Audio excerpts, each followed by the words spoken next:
Mais avant cela, nous allons partir pour un sans frontières. Direction la Chine avec Arnaud Miguet. Alors, hier, chez nous, c'était la Toussaint. Aujourd'hui, c'est la fête des morts pour la religion catholique. Et justement, en Chine, pays communiste, on parle finalement assez peu de religion, Arnaud. Communisme ne rime pas vraiment avec religion et on ne peut pas dire que la révolution culturelle ait beaucoup aidé à cela. D'ailleurs, du temps de la Chine impériale, l'empereur était fils du ciel. Ça ne laisse pas beaucoup de place non plus aux autres dieux. Alors vous le savez, la Chine change. La Chine s'est convertie à l'économie de marché, au consumérisme, à l'individualisme. D'ailleurs, nous sommes dans l'une des villes, Pékin, où il y a le plus de milliardaires au monde. Et c'est tout le paradoxe, car il y a aujourd'hui en Chine un renouveau religieux. Il y a donc sous le même drapeau ceux qui dépensent et ceux qui prient. Comme nous le montre ce reportage de Martine Laroche-Joubert et de Gaël Caron, qui sont allés à quelques milliers de kilomètres de là, dans une des montagnes sacrées du bouddhisme. Le bouddhisme est la première religion en Chine. Regardez. Sous le drapeau rouge de la Chine communiste, un autre monde, mystique, recueilli. Cette femme gravit sur ses genoux, une à une, les marches de cette montagne sacrée, dédiée au bouddhisme. Ici, l'union de la terre et du ciel est symbolisée par ces pics. Autre caractère sacré, pour ces moines, cette montagne est la demeure du roi de la terre. Le roi de la terre s'occupe de l'enfer. Il y a des personnes âgées qui ont peur de ne pas être pardonnées à leur mort. Alors je les amène ici, tant qu'il est encore temps pour prier.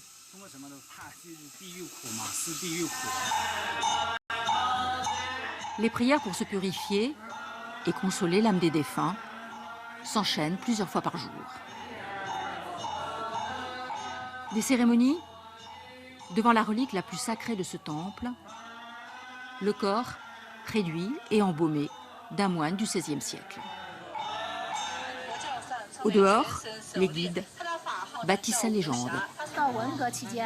Pendant la révolution culturelle, cette relique a été cachée, enterrée par un moine derrière ce temple, dans la montagne.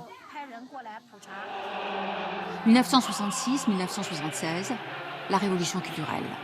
Le petit livre rouge devient la nouvelle religion sous l'autorité du grand timonier, Mao Tse-tung. Des milliers de temples, de statues de Bouddha sont détruits. Symbole d'un ordre ancien et dépassé. Aujourd'hui, la révolution culturelle n'est plus qu'un chapitre des livres d'histoire étudiés par ses enfants. Ils viennent prier ici, en famille. À la nuit tombée, les temples de la montagne sacrée se referment sur les moines. Il y a plus de 100 millions de bouddhistes en Chine. Pour les croyants, cette montagne est signe d'immortalité. Alors, il y a le bouddhisme, d'ailleurs, qui n'est pas forcément considéré comme une religion tout le temps, mais il y a d'autres religions aussi dans l'Empire du Milieu, c'est ça, Arnaud, hein?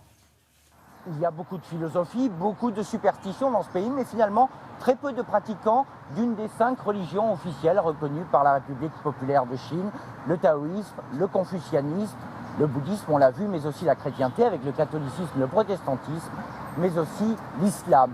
On estime qu'il y a moins de 200 millions de pratiquants dans un pays finalement d'1,3 milliard d'habitants. C'est relativement peu. Nous sommes dans l'un des pays où le pourcentage de pratiquants est finalement l'un des plus bas au monde.